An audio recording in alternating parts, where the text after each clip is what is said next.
আমাদের মাঝে বক্তব্য রাখবেন বাংলাদেশ জাতীয়তাবাদী ফার্মেসি অ্যাসোসিয়েশনের উপদেষ্টা, বাংলাদেশ জাতীয়তাবাদী কৃষি দলের সিনিয়র যুগ্ম আহ্বায়ক জনাব ডক্টর কাজী মনিরুজ্জামান মনির ভাই।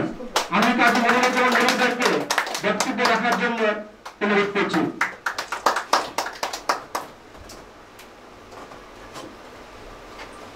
বিসমিল্লাহির রহমানির রহিম। বলাটা আমার কালকে বসে গেছে। বিসমিল্লাহির রহমানির রহিম। তুমি জন্মেছিলে বলে জন্মেছিল এই দেশ, হে স্বাধীনতার ঘোষক, হে বহুদলীয় গণতন্ত্রের প্রবক্তা, হে সেক্টর কমান্ডার, হে জেট ফোর্স অধিনায়ক, হে সফল রাষ্ট্রনায়ক শহীদ প্রেসিডেন্ট জিয়াউর রহমান, তোমাকে জানাচ্ছে সেই স্বাধীন করা বাংলাদেশের জনগণ।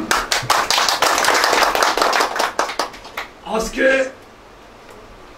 স্বাধীনতার ঘোষক, বহুদলীয় গণতন্ত্রের প্রবক্তা, বাংলাদেশি জাতীয়তাবাদ যাকে বলে বুঝায় সত্যিকার অর্থে, আরো তিনি প্রবক্তা, আধুনিক বাংলাদেশের রূপকার, সেক্টর কমান্ডার, জেট ফোর্স অধিনায়ক, সফল সেনাপ্রধান, সফল রাষ্ট্রনায়ক, বীর উত্তম শহীদ প্রেসিডেন্ট জিয়াউর রহমানের ৪৪তম শাহাদাত বার্ষিকী উপলক্ষে বাংলাদেশ জাতীয়তাবাদী ফার্মেসি অ্যাসোসিয়েশন কর্তৃক আলোচনা সভার সম্মানিত সভাপতি এবি সিদ্দিকী হাওলাদার উপস্থিত আছেন।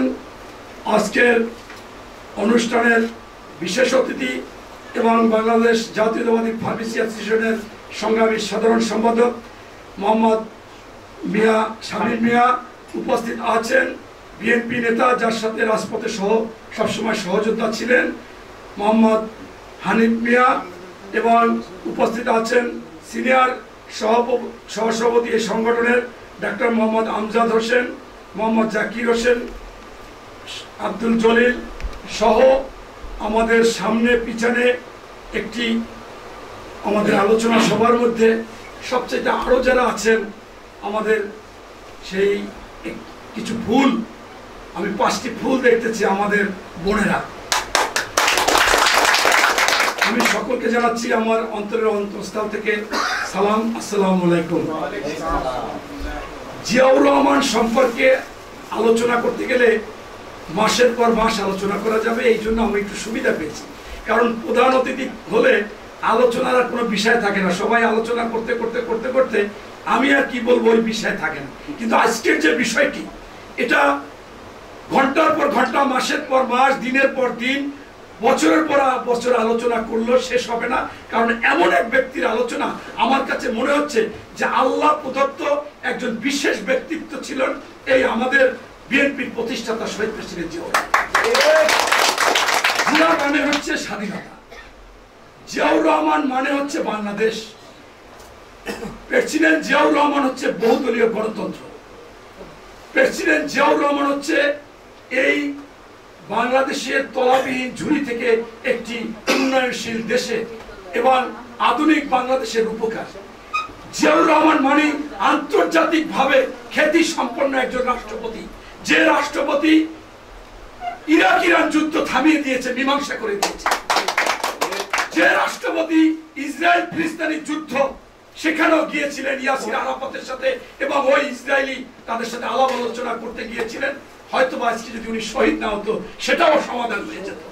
এবং আপনারা জানেন যে বাংলাদেশ না, সারা বিশ্বে যে মুসলমান আছে, মুসলমানরা বিশ্বাস করে রোজ কিয়ামতের দিন তাদের বিচার হবে, সেই বিচার হবে আরাফাতের মাঠে। সেই আরাফাতের মাঠে যদি আল্লাহ তাআলা যদি কারো কাজে কিছু না করায় তাহলে হয় না। আমাদের এই বিএনপির প্রতিষ্ঠাতা বাংলাদেশের এই জিয়াউর রহমান, শহীদ প্রেসিডেন্ট জিয়াউর রহমান, সে দেশে গিয়ে তারা অনেক কিছু দিতে চেয়েছে, বলছে আমি কিছু নিব না, আমার দেশ থেকে আপনি কিছু জনশক্তি নেন, আর আপনাকে আমি একটা কিছু উপহার দিতে চাই, সেটা আপনি নিবেন কিনা। বলো কি? বলো কিছু গাছ দেবো। ওই দেশের বাদশা শুনে অবাক হলো, কি গাছ দেবেন? দেন, নিয়ে আসেন। উনি নিজে গিয়ে সেই আরাফাত, যেখানে আমাদের রোজ কিয়ামতের দিন আমাদের মুসলমানদের বিচার হবে, সেইখানে আরাফাত মাঠে হাহাকার ছিল। আমি 2 বার আমার ফ্যামিলি নিয়ে বড় হজ করতে গিয়েছি, সেই আরাফাতের মাঠে নিম গাছ লাগিয়েছে, যেটা সৌদি আরবের কাছে এত পবিত্র, এত নামি দামি, এত মানে সুনাম বয়ে আনছে, সাজ্জাতুল জিয়া নামে পরিচিত। কিয়ামত পর্যন্ত এই গাছ ইনশাআল্লাহ জিয়াউর রহমানের ওইখানে থাকবে। আর বিদেশি যারা আসে তারা বলে জিয়া ট্রি, আর আমরা বলি নিম গাছ। ওরা নিম গাছ চিনে না, সাজ্জাতুল জিয়া, জিয়ার নামে গাছ। এটা আপনি আমাদের নেতা এই শহীদ প্রেসিডেন্ট জিয়াউর রহমান, বাংলাদেশে তো অনেক লোকই হত্যা হয়, বিদেশেও হয়, অনেক প্রেসিডেন্ট হয়, পাকিস্তানের কয়েকজন প্রেসিডেন্ট হয়েছে, বাংলাদেশের একজন প্রেসিডেন্ট শেখ মুজিবুর রহমান হয়েছে। কিন্তু যেদিন যে সময় এই জিয়াউর রহমানকে হত্যা করা হয়েছে, সেই সময় সেই দিন থেকে বাংলাদেশ সহ বিশ্বে শহীদ প্রেসিডেন্ট জিয়াউর রহমান বলে। এই শহীদ প্রেসিডেন্ট জিয়াউর রহমান বলা কিন্তু এত সহজ না। আল্লাহ তাদেরকে জাগিয়ে দিয়েছে যে উনি শহীদ হয়েছে, উনি ইনশাআল্লাহ একেবারে বিনা কৈফাতে একেবারে জান্নাতে যাবে। এই যে বিষয়টা, এটা কিন্তু আল্লাহ তাআলার তরফ থেকে না হইলে হয় না। আমি আপনাদেরকে একটা গল্প বলি।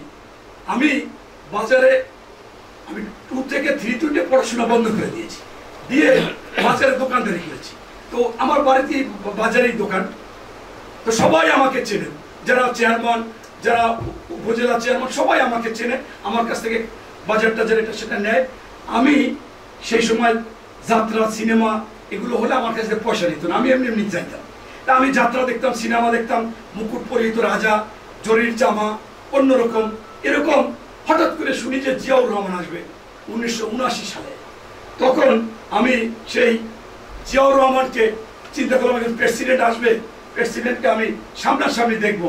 সে দেখার জন্য একেবারে ভোরে চলে গেলাম, যাই দেখি যে 2টা ছেলে আমার স্কুলে আসছে। ওই সময় আমি আমার স্কুলে ভর্তি হয়েছি, আমার স্কুলে এসেছে। সেই স্কুলে আমি 2টা ছেলের পরে দাঁড়াইলাম।